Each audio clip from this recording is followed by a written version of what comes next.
Senhor Jesus, amigo incomparável de todas as horas, neste momento em que dirigimos a nossa atenção aos teus ensinos, aclarados pela doutrina espírita, em especial neste momento, pela visão do nobre espírito Manuel Filomeno de Miranda, rogamos a ti, Senhor, o amparo para todos nós, seja nesse instante ou quando nos conectarmos, valendo-nos da tecnologia para momentos futuros de consulta, a fim de que a proposta deste encontro seja plenamente atingida. Envolvidos pela memória do nosso querido amigo José Ferraz, a ele endereçamos nesse instante a nossa gratidão pelo tempo que permaneceu conosco, orientando-nos nessa jornada. Quanto a nós outros, concede-nos a tua paz e permanece iluminando as nossas vidas hoje e sempre. Assim seja. Bem, vamos nos valer dos conteúdos que preparamos, já de antemão saudando a todos que nos encontramos neste momento e deixando já um fraternal abraço àqueles que terão contato futuro com esta mensagem. Esse capítulo, mais uma vez, segundo a minha interpretação, Filomeno divide-o em duas partes. Num primeiro momento, ainda fazendo referência à psicosfera que envolvia a cidade durante aqueles dias, trazendo para nós a continuidade de reflexões que realizamos no nosso último encontro, onde tivemos a oportunidade de refletir, né, um pouco a respeito das questões que tocam o quanto a música ela atua ou é capaz de atuar no nosso psiquismo, o quanto os ambientes, da mesma forma, oferecem-nos oportunidades de crescimento ou de estagnação, de vinculações espirituais as mais diversas, em que pese, por vezes, demandarmos ambientes saturados psicicamente por espíritos desajustados, descompromissados com a verdade, ou em busca de prazeres que não conseguem usufruir da dimensão espiritual, e mesmo assim dotados de uma certa pretensão de com eles nós não nos conectarmos, é preciso que não percamos de vista que se nós conseguirmos atingir esse estado de aparente,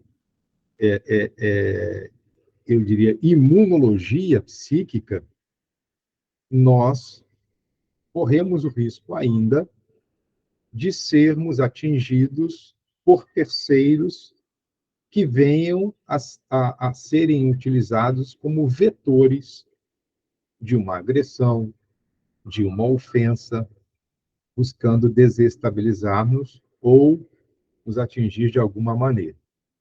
Então, essa foi basicamente a nossa temática do encontro passado. E hoje, nós vamos continuar as nossas reflexões. Inicialmente, eu gostaria que nós nos fixássemos nesta imagem. E depois, na fala de Filomeno, que iremos apresentar.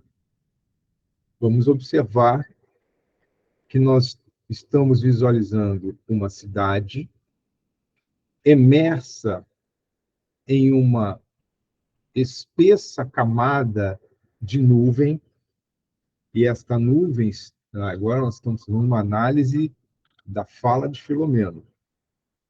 Elas compostas são por o conjunto das vibrações emitidas pelos que habitam ou ocupam esse espaço geográfico. E Filomeno vai dizer que essas vibrações de desconcerto psíquico, bom, o desconcerto psíquico é do indivíduo. A mente, ela produz ondas, estas ondas carregam ideias associadas a sentimentos e um composto vibracional que tipifica as emoções que os indivíduos vivenciam.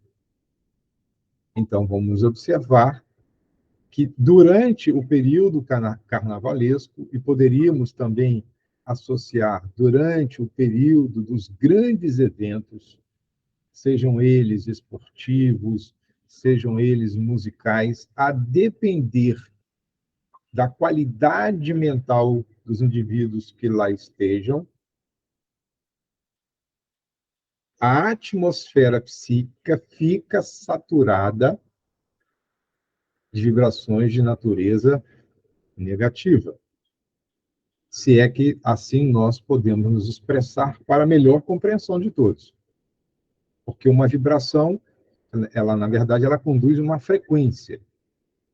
Mas a partícula que produz a vibração é aquela que contamina ou saneia o ambiente.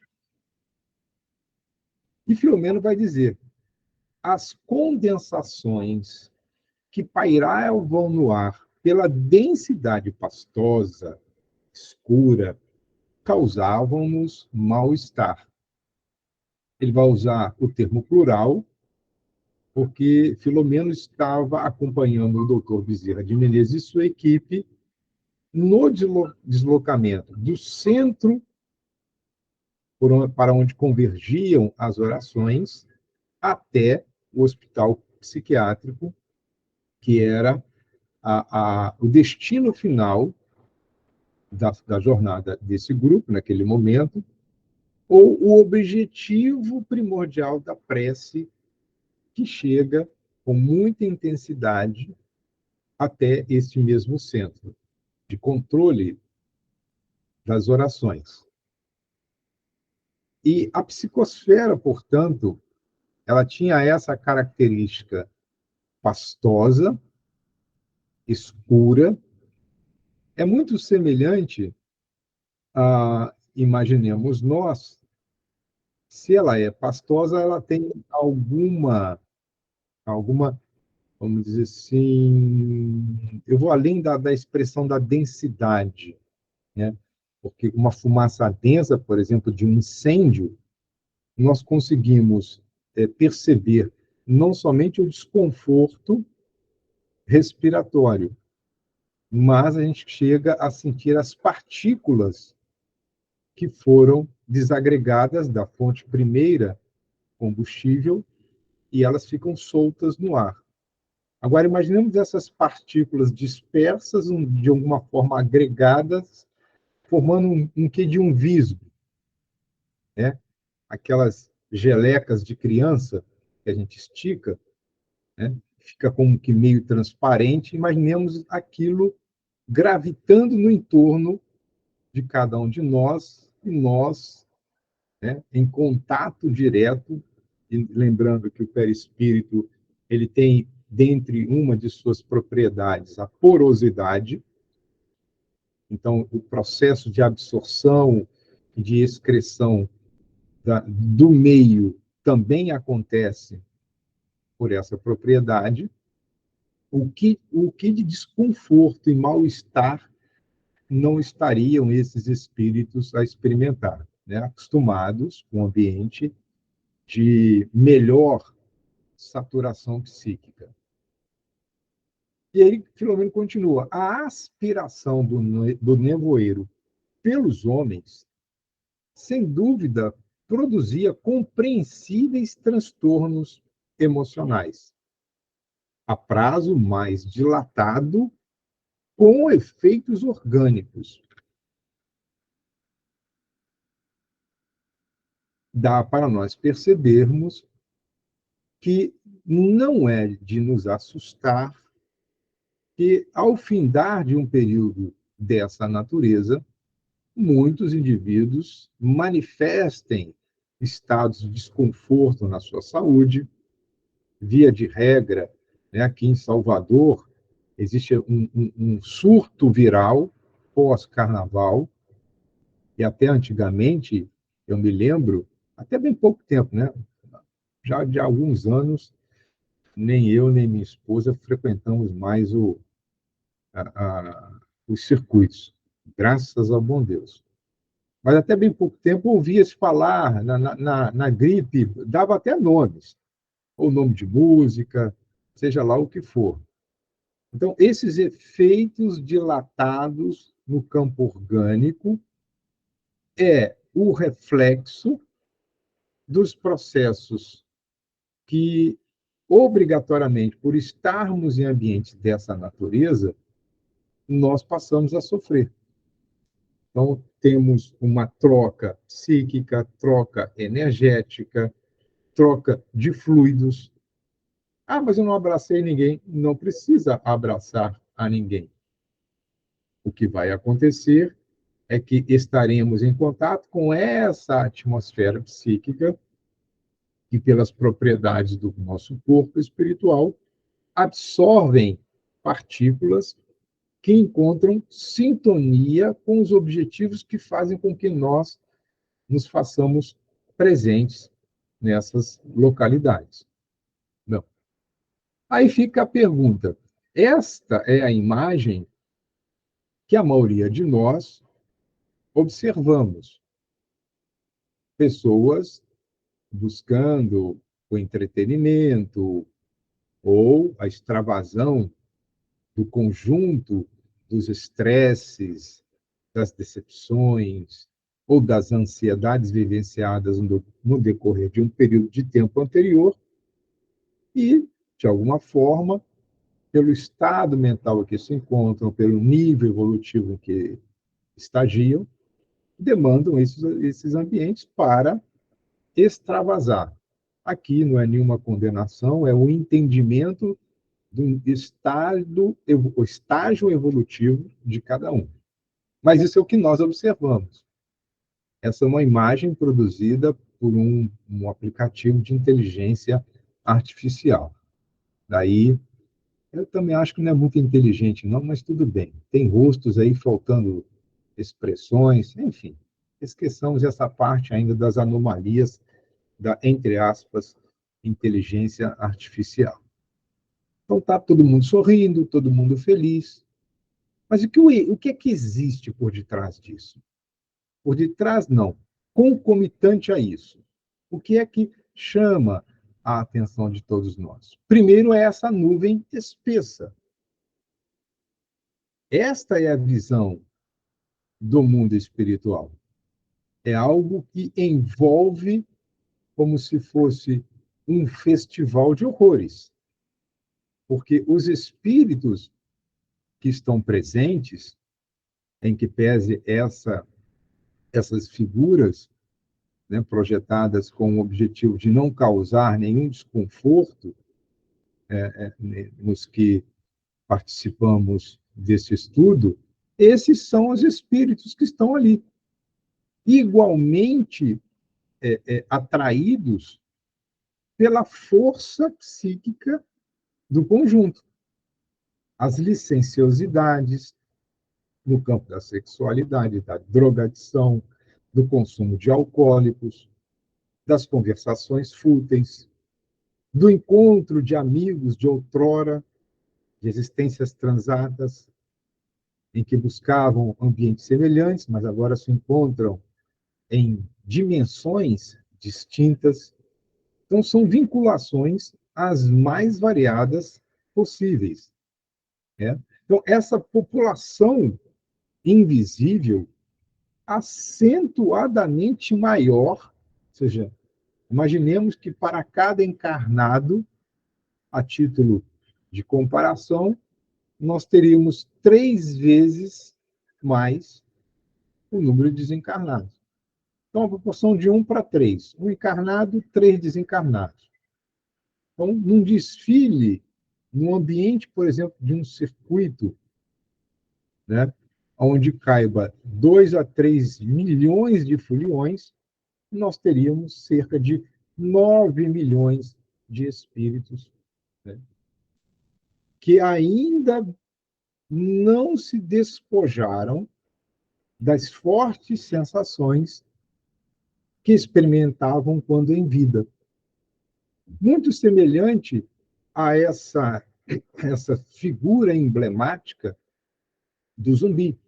O morto-vivo é aquele indivíduo que corporalmente, entre aspas, estaria morto, mas manifesta-se a feição de vivo, embora um comportamento muito estranho, superlativo.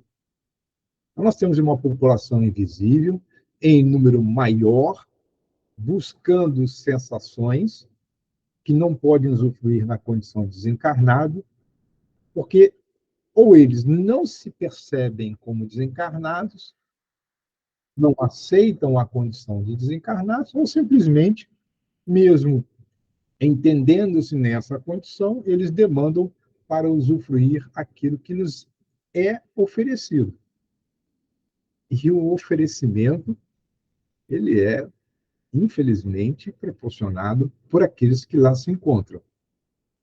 Pelo menos vai dizer que esses espíritos, e é o que nós não vemos, não conseguimos enxergar, é essa disputa. Eles ficam como chacais, né?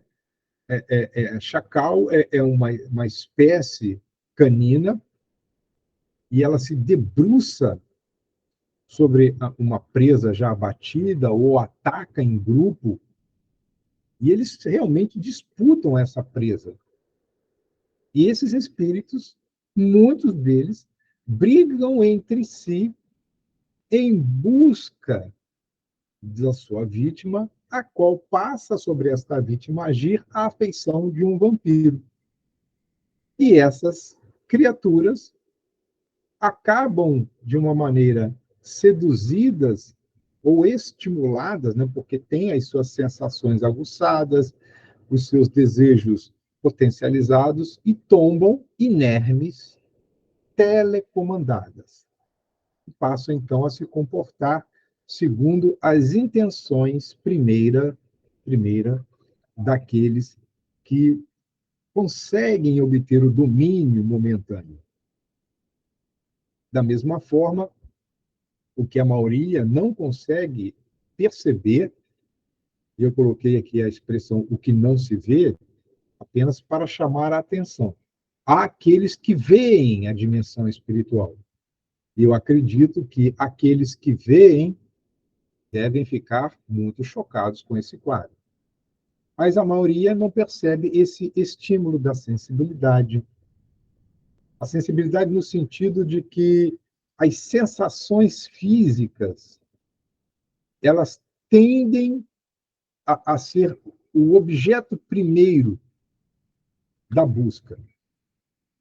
As libações alcoólicas, ou seja, o que se espera é que o indivíduo, diante de uma massa homogênea de espíritos libertinos, não se sintam reprimidos por adotarem este ou aquele comportamento na busca de experiências as mais sensórias possíveis. Porque é uma massa que se comporta da mesma maneira e não haveria uma certa recriminação. Então, a licenciosidade, neste momento, é a manifestação de um espírito ainda muito primário naquilo que diz respeito aos seus valores. Sem dizer que nós não conseguimos ver ou perceber que os indivíduos que fazem ingestão de drogas, os que já estão em processo de domínio, irão, da mesma forma, valer-se desse processo, haja vista que as substâncias psíquicas produzidas, elas são transferidas para esses espíritos atormentadores. E o indivíduo passa a se comportar à afeição de um intermediário totalmente submisso. O espírito vai e fala, beba, fume, se vincule a tal pessoa, experimente isso, experimente aquilo. Então, há um consórcio momentâneo, muitas das vezes são processos obsessivos oportunistas, em que, quando exauridas as possibilidades do encarnado e o espírito plenamente satisfeito, ele se afasta e só o retorna, ou só retorna ao seu comando no dia seguinte, quando o indivíduo recobra a consciência, seja lá em que local ele se encontrar. E ele vai uma vez mais até a sua, entre aspas, vítima ou consorte e o estimula a voltar para aquela experiência. Então, esse ambiente é aquilo que nós não vemos, mas está lá, em que pese não sequer, por vezes, percebermos isso.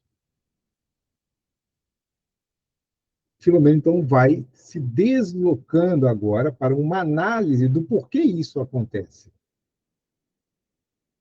sem qualquer tipo de julgamento, mas como um instrutor para todos nós, ele toma esse cuidado, sem nenhum tipo de culpabilidade ou de julgamento, ele vai apresentando um ponto de vista que é interessante, ao afirmar que essa transposição de planos e aspirações de um nível mais básico para um nível mais elevado, né? Portanto, enquanto o espírito está na área da sofreguidão e do exagero carnal, este movimento de mudança de nível de consciência somente ocorre apesar do tributo de dor e a fortes aguilhoadas da aflição. Né? Ken Wilber, ele tem um livro bem pequenininho, eu não sei nem onde está, está aqui em algum lugar na minha prateleira. Ele vai falar sobre isso, de que buscar níveis mais elevados de consciência é como a ascensão em uma escada. Se a escada estiver bem estabilizada, nós teremos maior confiança em passar um pé para um nível superior. Mas quando nós vamos fazer o movimento de ascensão para o degrau acima do que o primeiro pé já alcançou, veja que nós ficaremos com um pé apenas, em que pese frações de segundo, e com um pé apenas, pode ser que nós sintamos medo, receio e voltamos. O pé que foi, voltamos para o pé, para a posição anterior. Então, essa área de sofreguidão, de busca pelas experiências corporais, somente será vencida com esse pesado tributo de dor. Não que seja uma dor somente física, às vezes, uma doença que nos acomete, e aí nós ressignificamos o olhar para a vida, mas a dor de ter que abrir mão das experiências mais sensoriais para viver as chamadas as emoções de natureza superior. Largar o vício, seja de natureza física ou moral, no primeiro momento, o indivíduo vai experimentar muito desconforto. Então, é preciso que entendamos isso.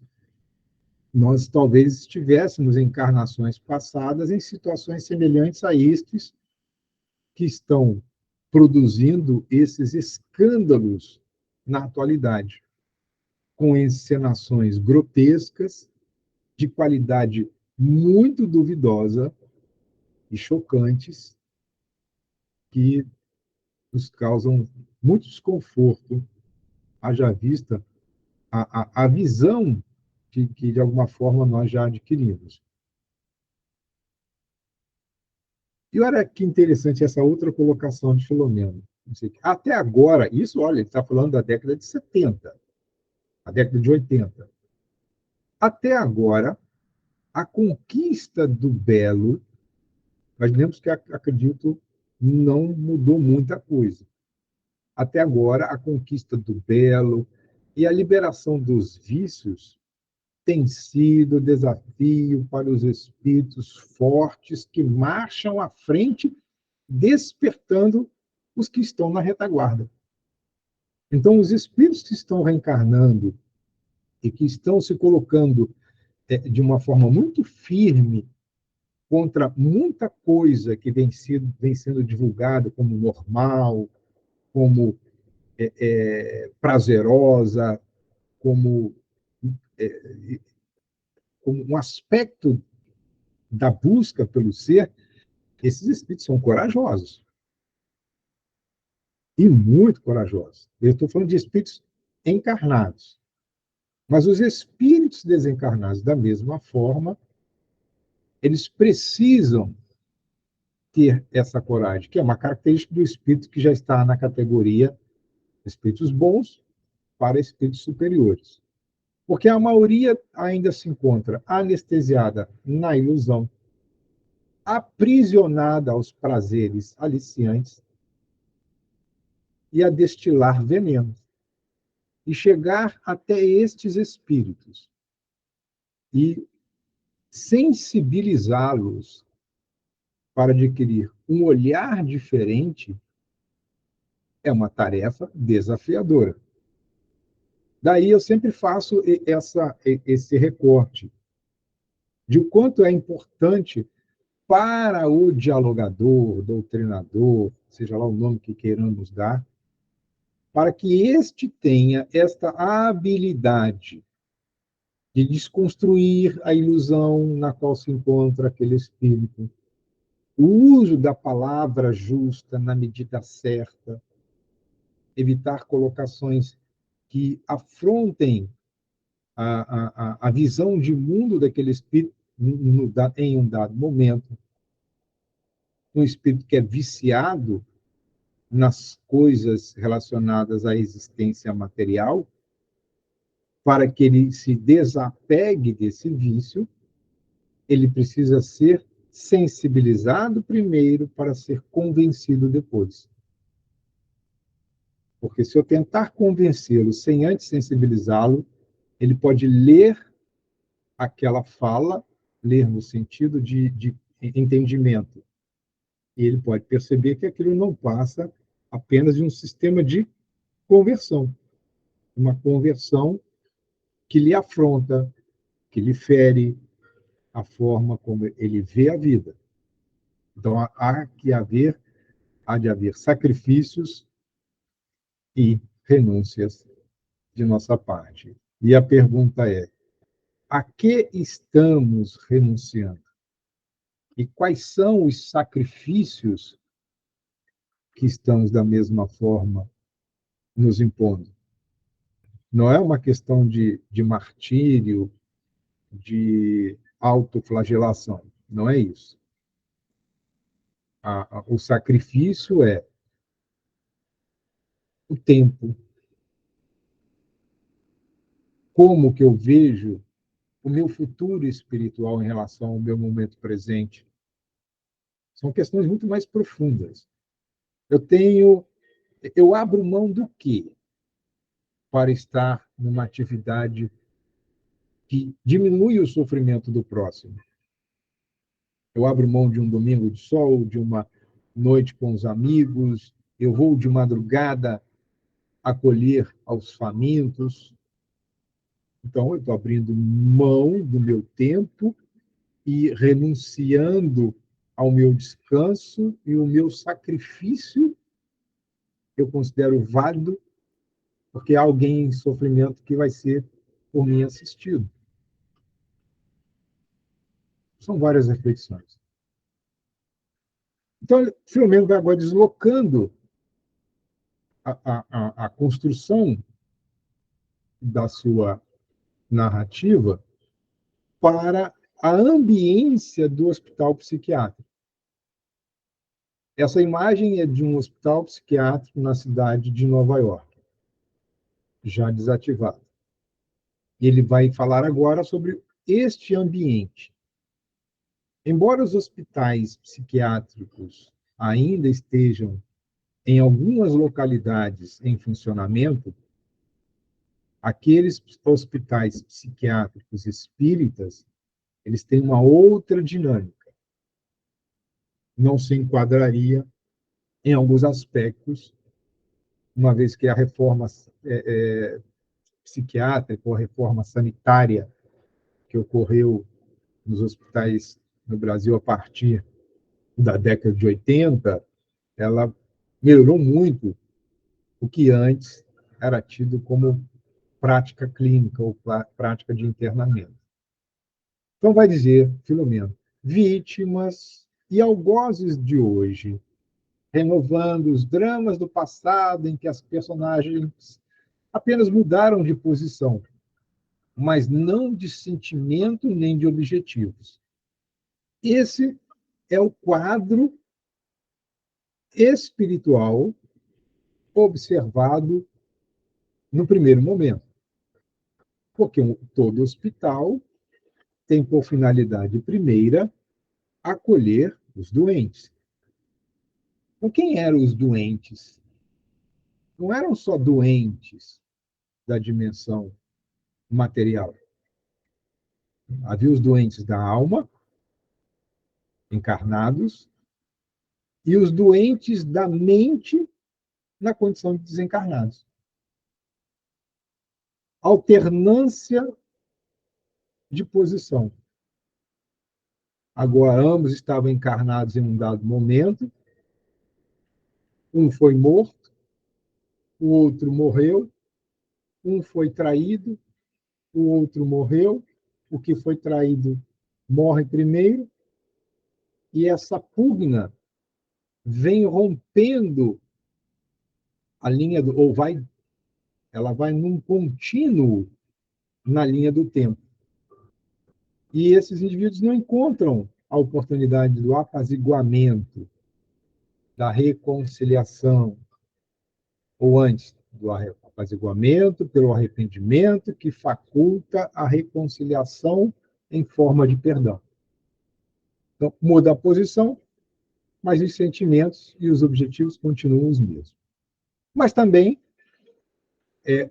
nota-se, como em toda parte, a presença de benfeitores espirituais especializados no socorro aos alienados. Recordo-me de uma obra de André Luiz, eu não sei se é Entre a Terra e o Céu, ou E a Vida Continua, eu não me lembro qual é a obra, mas há um desastre aéreo e André Luiz apresenta-se como voluntário e o espírito que o estava acompanhando, quem souber, quem se lembrar deste relato, coloca no chat, se manifeste aqui também, não tem problema nenhum. E André Luiz ele é advertido e ele não é aceito para aquela tarefa, porque ele foi alertado de que não possuía as técnicas exigidas para a atividade daquela natureza. Ele não estava preparado para o que ele iria encontrar. Vejam que muitas vezes a gente quer fazer uma ação e não se prepara para tal. Certa feita, conversando com um amigo espírita chamado Coronel Fiorido, ele é da Cruzada dos Militares Espíritas, lá no estado do Espírito Santo. Ele faz um trabalho fantástico nas colônias prisionais. E ele conta que os primeiros momentos foram muito difíceis. E hoje ele é uma referência no estado do Espírito Santo. Junto a ele trabalham pastores, leigos, padres, voluntários, que levam ao sistema prisional do Espírito Santo, do estado do Espírito Santo, um trabalho de, se não renovação, mas de alívio, porque levam um consolo a esses indivíduos que cometeram os mais variados delitos contra a nossa sociedade. Bom, é interessante pontuar também que esses espíritos especializados no tratamento, no socorro a alienados, são espíritos cujo projeto reencarnatório faria com que estes volvessem, né, uma linguagem de Emmanuel, ao proscênio terrestre, para, na condição de encarnados, serem profissionais que atuassem nessa complexidade afligente dos distúrbios mentais, emocionais, de comportamento que estamos vendo na atualidade. Então, tudo na vida tem um propósito. Os especialistas da atualidade, sejam filósofos clínicos, psicólogos comportamentais, cognitivos, e os próprios psiquiatras ou terapeutas em geral, eles afirmam que a ausência de propósito é um dos motivos pelos quais indivíduos mergulham num sofrimento psíquico profundo chamado vida vazia. E Joana de Ângeles vai produzir uma obra justamente com esse título, Vidas Vazias. Então, quando nós identificamos qual é o nosso propósito, nós focamos no propósito e preenchemos esse tempo disponível para que o objetivo seja atingido. E cada um tem um propósito. Cuidar bem da família. É o que os espíritos vão falar sobre missão. A missão de cada um de nós. Quando eu entendo qual é a minha missão, cuidar da minha família, zelar pelo bem-estar do meu lar, ser o provedor financeiro de um grupo qualquer, crescer intelectualmente, evoluir espiritualmente. Então, nós teremos identificado o nosso propósito. Obrigado, livro Ação e Reação, capítulo 18, a citação sobre o exemplo que eu fiz a respeito de André Luiz. Então, esses espíritos benfeitores estavam trabalhando neste hospital, e aí nós poderemos ampliar essa visão para todas as instituições espirituais, ou todas as áreas em que atuam espíritos nas mais variadas posições. Estes, em particular, reencarnariam como psicólogos, e devem estar já reencarnados. São os psicólogos da atualidade que buscam vincular o adoecimento do indivíduo à espiritualidade não vivida. Então, é essa nova corrente da psicologia, uma psicologia mais integralista, mais holística, né? Ela vai muito mais do holismo. O holismo é entender a correlação mente-corpo, aí a psicossomática já está trabalhando muito bem nisso. Mas é incluir o aspecto da espiritualidade. Embora ainda alguns têm uma certa dificuldade em incluir no conceito da espiritualidade a dimensão espiritual e as suas inter-relações. Isso bem muito faz o psiquiatra Leonardo Machado, espírita, de 4 costados, e que nos tem brindado com boas obras, que nos auxilia muito o entendimento dessas questões. Então, esse era o ambiente do hospital psiquiátrico, no qual nós vamos encontrar a personagem deste livro internada. E este hospital psiquiátrico, né, como todo nosocômio, a internação dentro dessa perspectiva é um processo de lapidação íntima para quase todos. E o interessante é que, mesmo os encarnados inescrupulosos, que veremos um pouco mais adiante, tanto quanto os desencarnados que fustigam a saúde mental dos internos, todos participam, mesmo que inconscientemente, como instrumentos da vida.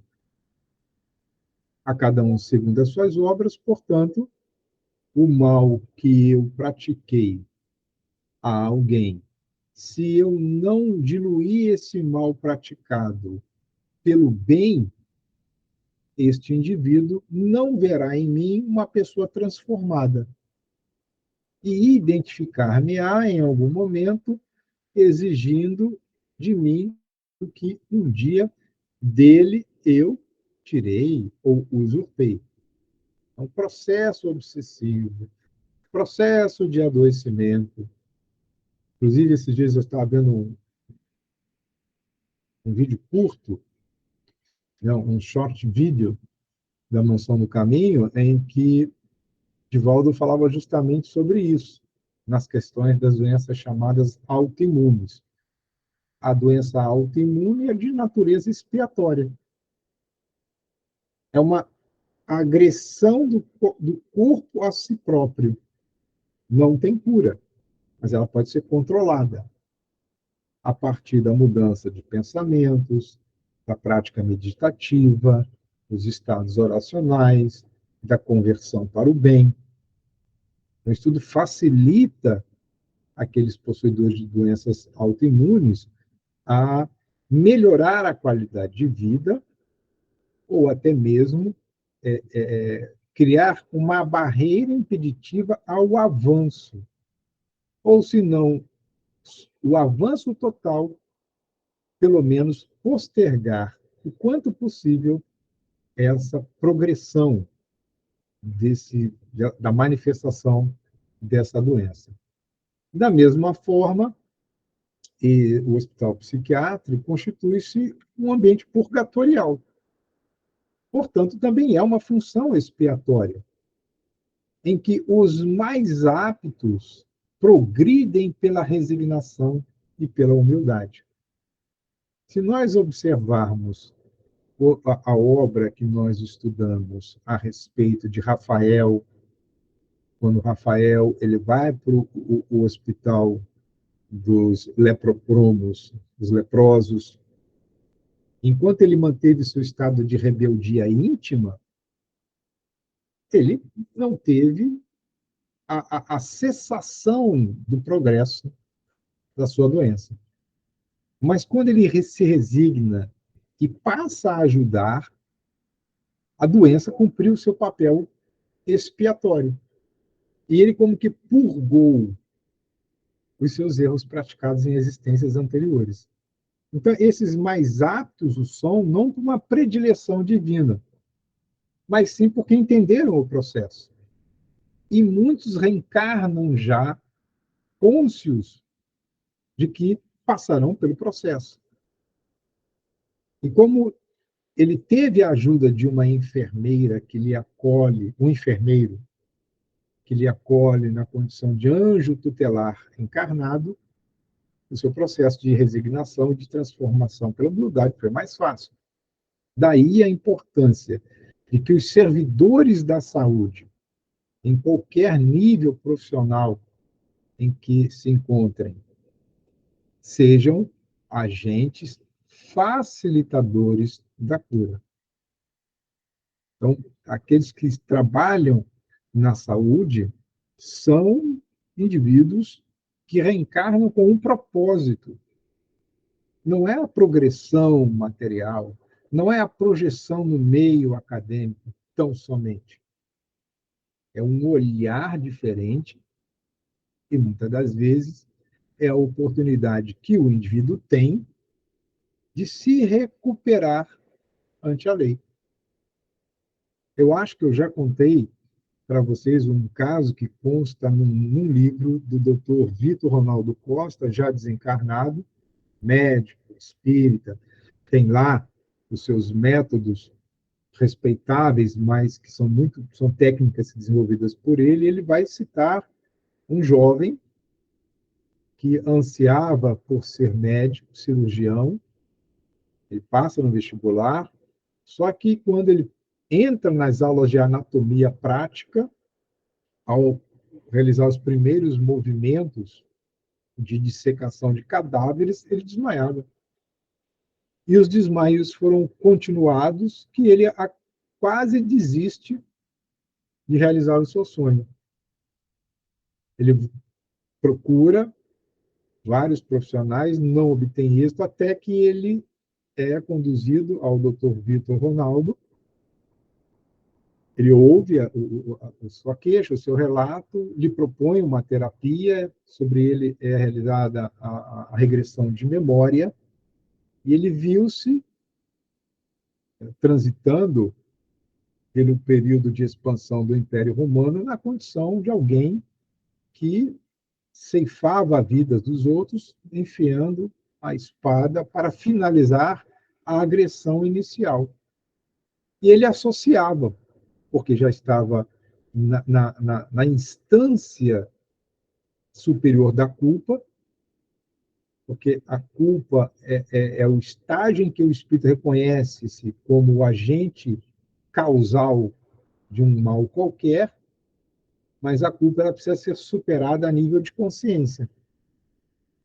Que é no nível da consciência mais aclarada que a culpa sai desse estágio, e mergulha na busca da reparação. Quando ele passa por essa terapia, ele sai, desloca-se da culpa inconsciente e entende que a medicina era a oportunidade reparadora. Nunca mais ele teve os episódios de desmaio diante da dissecação de cadáveres ou do atendimento quando já na sua prática cirúrgica. Então, vejamos que as ocorrências da nossa vida, elas sempre têm um objetivo. E um hospital é um centro que reúne espíritos ou em débito ou em oportunidade de ressarcimento.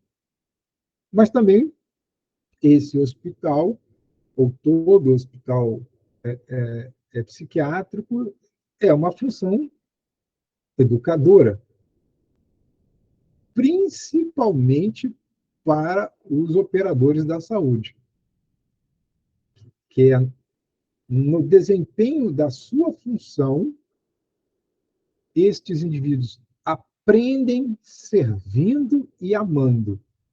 O paciente não é apenas um número, o paciente não é apenas um prontuário, o paciente não é apenas um indivíduo que está ali lhe tirando a paz ou lhe perturbando durante os seus momentos de descanso.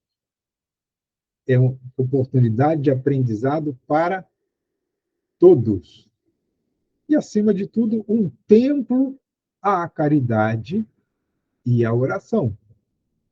Se eu reeduco o meu espírito, eu tenho a oportunidade de, por meio do meu trabalho de socorro continuado aos que foram vitimados por doenças as mais variadas, eu tenho então a oportunidade de ser alguém que pode diminuir o seu sofrimento. Mas também a oração.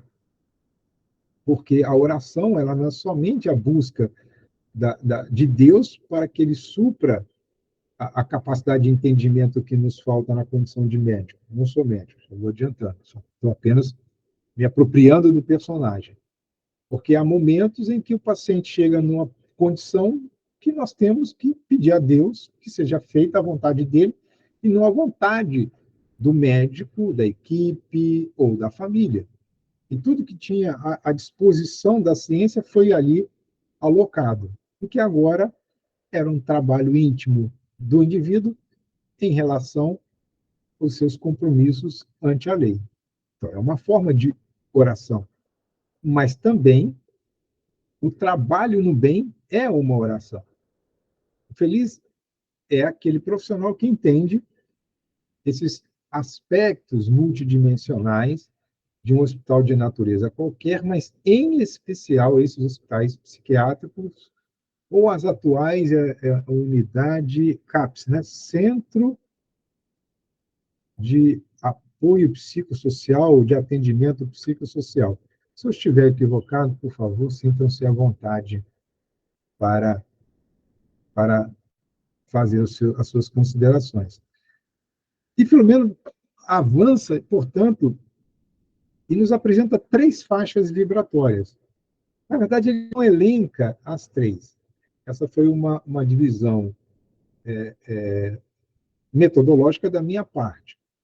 Mas a primeira faixa vibratória é a faixa vibratória dos encarnados, composta pelos funcionários inescrupulosos, tá? Mas eu poderia aqui, exatamente, Teresa de Calcutá, as mãos que trabalham são mais valorosas que os lábios que oram, porque a mão está realizando, né? Às vezes a oração é apenas uma atitude mental, mas ela precisa ser concluída na ação, para que a oração ela seja eficaz. Eu deveria ter incluído, além dos funcionários inescrupulosos, a questão dos funcionários operosos. Mas ele faz essa citação pelo vínculo com a função purgatorial. Porque mesmo que eu seja mal atendido em um hospital, eu preciso ter o entendimento, portanto, me resignar e colocar numa posição de humildade para entender que a falta de escrúpulos de alguém não é motivo para que eu perca os meus, se é que eu os possua. Então, a primeira faixa vibratória desse ambiente purgatorial é composta por aqueles funcionários que não têm nenhum tipo de engajamento com o paciente, a não ser vê-lo como uma atividade, uma tarefa. Mas também os pacientes compunham, porque esses pacientes sofriam maus tratos, já estavam em processo de alienação mental, portanto, de adoecimento psíquico, e ainda tinham o seu quadro agravado pelo processo obsessivo que, invariavelmente, experimenta aqueles que estão em qualquer ambiente. Imaginemos um hospital de natureza psiquiátrica. Opa, aqui que eu errei. O segundo nível, ou faixa vibratória, ela é composta por aquele espírito que se intitula como líder, ou o administrador do hospital. Esse administrador tinha um sistema de governança, não nos iludamos com relação a isso. Os espíritos desajustados, rebeldes, ignorantes em relação às leis, ou às vezes sabem das leis, mas eles fazem que elas não existem. Se valem do conhecimento para manipular as energias, os fluidos, as pessoas, com vistas ao atingimento dos seus objetivos pessoais. Então, esse administrador tinha um sistema de governança, cuidava dos casos facultava maior ou menor pressão sobre este ou aquele paciente, ainda esta ambiência, essa faixa vibratória, ela estava ocupada pelos desencarnados, tão alienados quanto os pacientes internos encarnados, mas pela alienação mental do desencarnado, eles eram subjugados e colocados a serviço do administrador. Além disso, os algozes, as vítimas do passado, aquela vítima direta do paciente. E eu faria um adendo a essa faixa vibratória. Os espíritos perturbados, os desocupados do além e os oportunistas, que estão em toda parte. E muitos deles, porque ouvem falar de instituições dessa natureza e correm e se oferecem como voluntários. Vejam a complexidade de um ambiente dessa natureza. Mas a terceira faixa vibratória são os operosos servos do bem. Esses espíritos operosos, eles estão em toda parte. No nosso lar, neste momento, existem espíritos bondosos que estão compartilhando conosco esse estudo, inspirando-nos esta ou aquela interpretação, aproveitando o momento para dialogar com os nossos desafetos. Olha, você já parou para pensar nisso? Veja só, olha que interessante. Vamos buscar ajuda? Hoje à tarde tem uma doutrinária. Fulano, que mora nesta casa que você está frequentando, vai participar. Vamos acompanhá-lo. Vai ser bom para todo mundo. Então, quantas coisas acontecem sem que nós nos demos conta disso?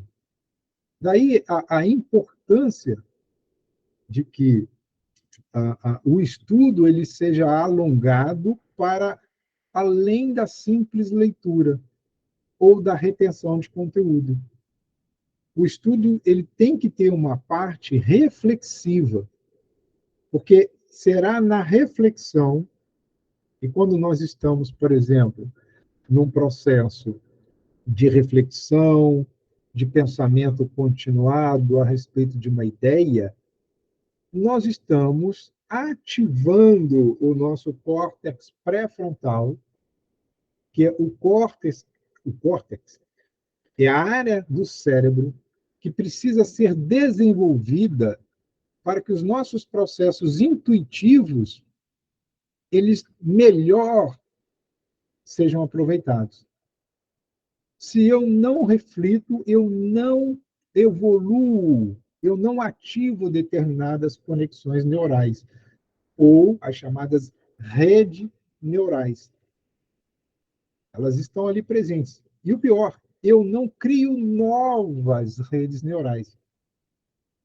Conexões neurais, elas podem ser criadas pelo estímulo da mente, pela leitura, pelo estudo, pela reflexão, pela meditação. Não é à toa que Jorge Andréa, em uma de suas obras, não me falha a memória, Psicologia Espírita, só não me lembro se é no volume 1 ou 2, que agora está tudo dentro de um compêndio, né?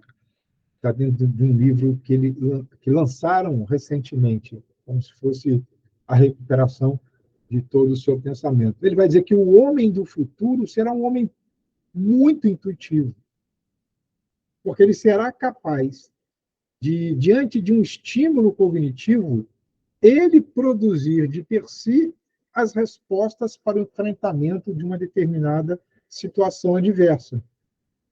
E ao recorrer a uma informação, ele apropriar-se-á dessa informação na sua totalidade. O processo intuitivo, ele capta e já registra a essência, portanto, teremos respostas mais rápidas e mais efetivas, e mais assertivas.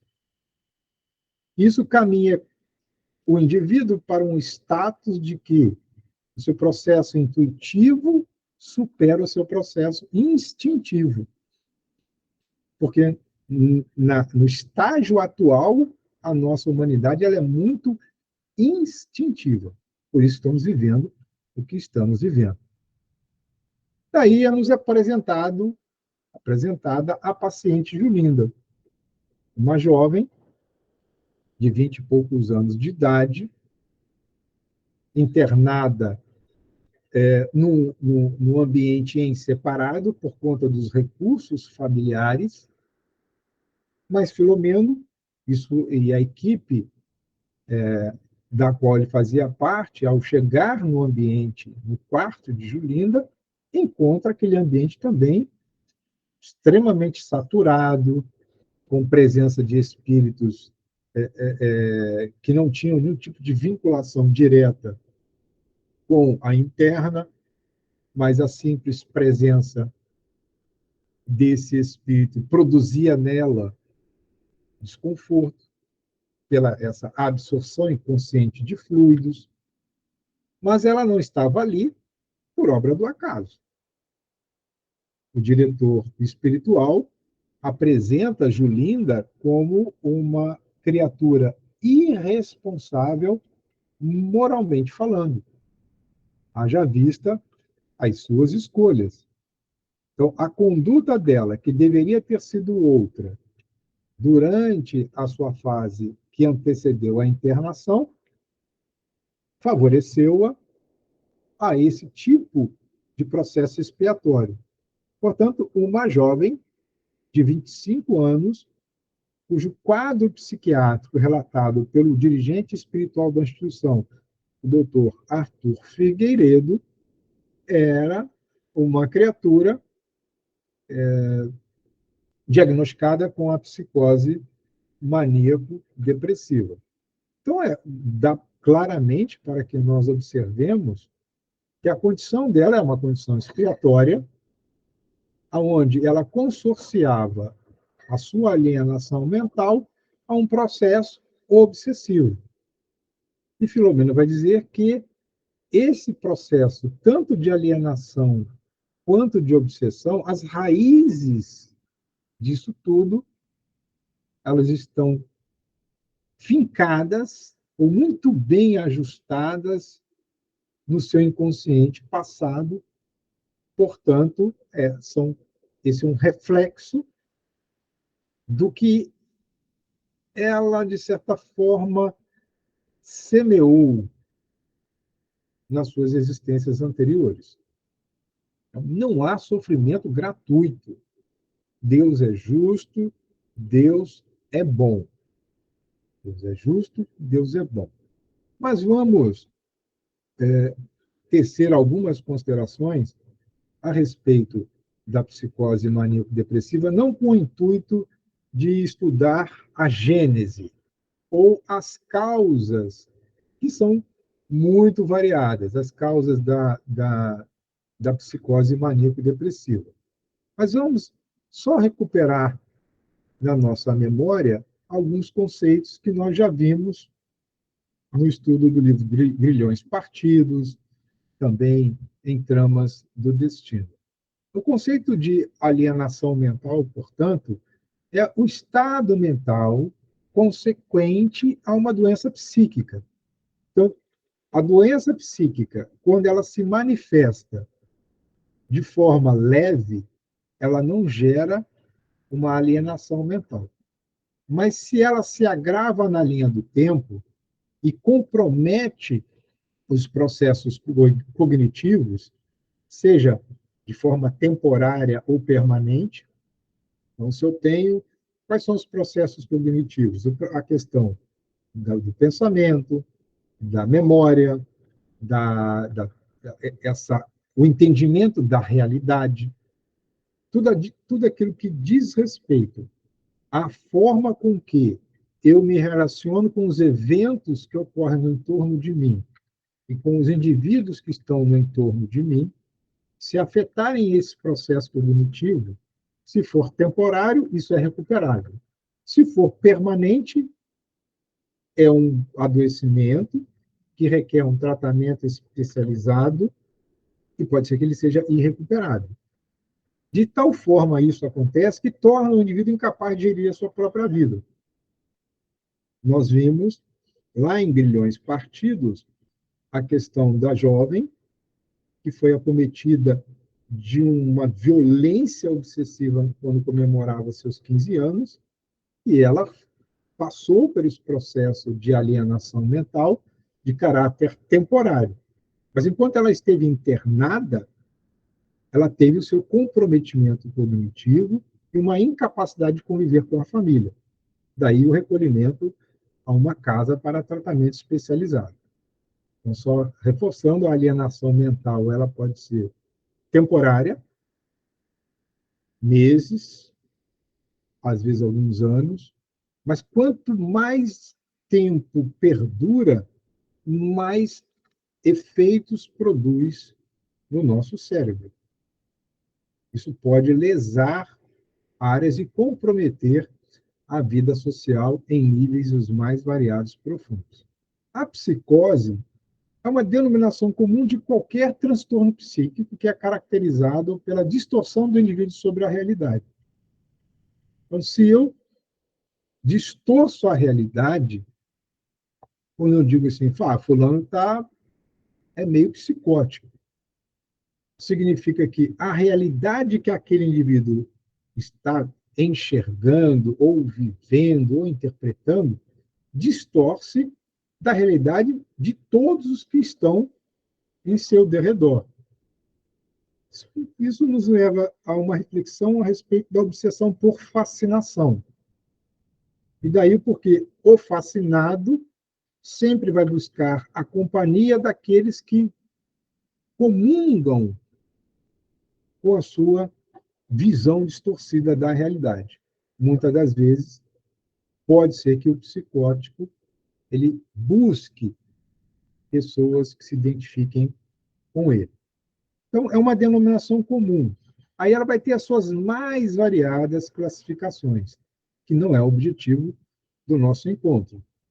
E, em particular, esta que acolhe Julinda, ela é diagnosticada com a psicose maníaco-depressiva, também conhecida como transtorno bipolar, ou transtorno de humor bipolar. É uma psicose, veja que agora ela já está específica, que ela vai atingir os aspectos do humor e da afetividade. Isso faz com que haja oscilações do comportamento. Ora, o indivíduo está num processo depressivo, ora, ele está num processo de manias. Então, ele é depressivo no momento, maníaco em outros momentos. Há algumas questões interessantes. Por exemplo, existem dois tipos de transtorno maníaco-depressivo.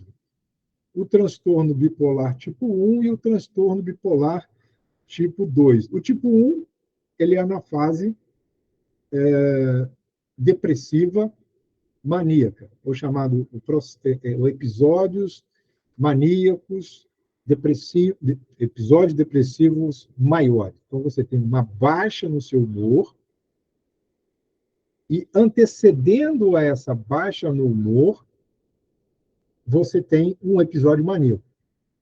Depois você desce para a depressão e volta novamente para o estado normal. Tem os episódios bipolar tipo 2, esse é mais difícil de diagnosticar, também chamado de episódios hipomaníacos. Eles precisam que o indivíduo mergulhe, ele saia, né, do estado usual de depressão dele, aquela tristeza continuada, aquela melancolia, e durante 4 dias ele fica extremamente exaltado. Né? Essa fase da exaltação, ela pode ser ou o humor muito elevado, ou a irritabilidade também muito elevada, tem muita energia para a realização de todas as tarefas, mas ela dura, em média, 4 dias. E nesses 4 dias, a tendência do indivíduo é que ele nem durma. Ele perde o sono. Ele tem uma diminuição do tempo em que ele dedica a repouso. Mas passados esses 4 dias, onde ele tem uma disposição imensa para a realização de algumas tarefas, 4, 5 dias, ele torna a um estado de humor normal e depois mergulha num estado um tanto quanto deprimido. Eu vejo que é uma oscilação do humor. E o quanto isso gera de prejuízo para a família, para o grupo social, às vezes para o ambiente de trabalho. E saber lidar com essas pessoas é de fundamental importância, haja vista a necessidade de um entendimento. É lógico que o atendimento psiquiátrico, que vai regular o funcionamento neuroquímico do cérebro, e nós não vamos entrar nessas considerações, em que pese ter sido citado na obra, é apenas para que nós entendamos. Por exemplo, quando ele fala em barbitúricos, barbitúricos são depressivos do sistema nervoso central. Então, são medicamentos que atuam na contenção da fase maníaca. Então, tem que ser uma pessoa muito especializada para opinar, para dosar, porque os chamados barbitúricos, eles causam depressão, em excesso podem produzir a morte. Então, não é assim, eu vou tomar aí um barbitúrico qualquer. Não. É medicação controlada. E é por isso que o medicamento não surtiu muito efeito na paciente. Porque você pode controlar o corpo, mas a mente em desalinho, conectada a um espírito que está, de certa forma, já num processo de subjugação psíquica, a medicação pode até lhe causar algum desconforto na amplitude adquirida anteriormente, ou no domínio sobre o psiquismo de sua vítima. Mas ele vai achar outras formas de prejudicar aquele sobre quem ele destila o seu ódio. Então, esse era o quadro de Julinda. Todos nós temos um humor. E o humor eu achei muito bacana esse conceito que o Dr. Leonardo Machado ele nos apresenta num livro em que ele vai estudar a mediunidade de Divaldo Franco. E ele vai fazendo os contrapontos do porquê, inclusive, Divaldo Franco não pode ser diagnosticado como alguém possuidor de uma PMD do tipo hipomaníaca, porque a transtorno bipolar tipo 2 ou hipomaníaco, ele precisa que essa exaltação fique durante 4 dias seguidos. Mas aí alguém disse, mas ele psicografa durante 4 dias. Peraí, mas ele não passa 24 horas na psicografia. Então, ele tem algumas horas de transe, ele produz, volta à sua vida normal. O bipolar tipo 2, ou o hipomaníaco, ele permanece nessa exaltação em relação a uma causa, a uma tarefa, a um objetivo, durante o tempo todo. 24, 48, 72, e lá vai 96 horas, pilhado. E depois ele vai deprimir porque consumiu muita energia. É diferente. Então, o doutor Leonardo Machado vai dizer que o nosso humor é o colorido que permeia a vida mental de cada um de nós em um determinado momento. Então, paremos nesse instante e façamos uma análise. Qual é o meu humor neste instante? Ou avancemos na reflexão. Qual é o meu humor dominante? Lembrando que o humor vai fazer vinculação pela psicanálise com o temperamento. E o temperamento é um marco característico do nosso caráter. Então, veja como as coisas se encaixam. Qual é o colorido que eu dou à vida? Esse colorido, a minha mente, ela espelha que tonalidade nesse instante? E ele vai dizer algo que é fundamental, não só para o entendimento dessas questões relativas a essas alterações do humor e o impacto disso no nosso comportamento. Ao invés do humor ser uma reação a um estímulo qualquer, na verdade, o humor acaba sendo o principal determinante de como nós iremos responder afetivamente.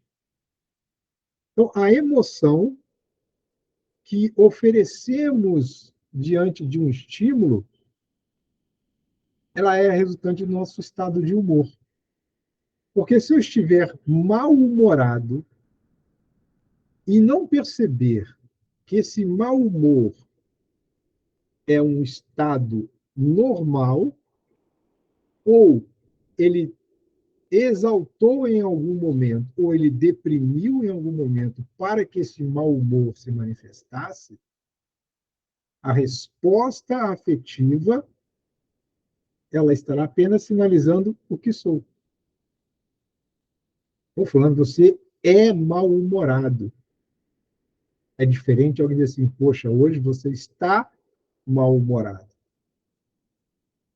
Então, pode ser que nós estejamos mal-humorados em um momento. Mas o mau humor não é a reação de um estímulo. É um estado habitual do ser, que pode sofrer essas variações. Num limite superior de exaltação, num limite inferior de depressão. Então, quando eu percebo isso, ao responder emocionalmente a um estímulo, eu não posso culpar essa resposta. Ah, não, é porque. Não, porque nós estamos dentro de uma faixa de humor que gera uma resposta afetiva em relação aos eventos que estão acontecendo naquele momento. O Bahia ganhou, acho que foi de 4-1. Todo mundo teve sua resposta emocional efusiva. O humor anterior favoreceu. A resposta emocional tem relação com o humor. Então, nós temos o humor está presente como colorido que nós damos à nossa mente. O indivíduo que é equilibrado viu aquele resultado, continuou com o seu humor inalterado.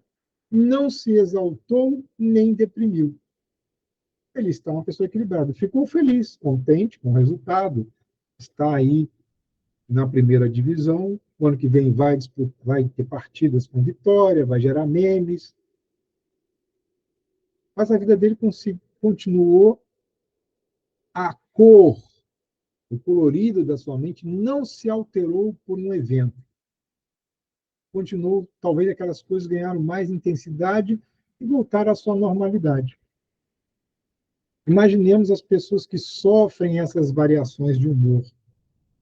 Isso significa que o temperamento dessas pessoas ainda está muito centrada numa questão instintiva, volátil, porque ora há uma exacerbação e ora uma profunda depressão. E essa alteração ciclotímica, que é uma característica desta paciente, a ciclotimia ou cicloide. Então, estima-se que uma pessoa com TMD tenha 4 episódios por ano, intensos. Imagina pessoas que possam manifestar mais do que 4 episódios. E vão se reduzindo o espaço de tempo em que essas alterações acontecem. É um sofrimento muito grande, não somente para o indivíduo, mas também para a pessoa. E encerra esse capítulo indo além das causas já indicadas pela ciência, alertando que, embora, no caso Julinda, causas genéticas possam ter contribuído, causas do meio possam ter contribuído, eventos traumáticos presenciados, o fator primordial está em seu passado existencial. Daí, quando nós tivermos um olhar diferente sobre a vida, o passado, o presente e o futuro que nos aguarda, as nossas escolhas tenderão a ser mais assertivas e nós produziremos menos efeitos negativos para nós, para aqueles com os quais nós convivemos. Foram essas as nossas considerações a respeito deste capítulo, agradecendo de antemão a presença de todos, esperançoso de que o estudo tenha sido de fácil assimilação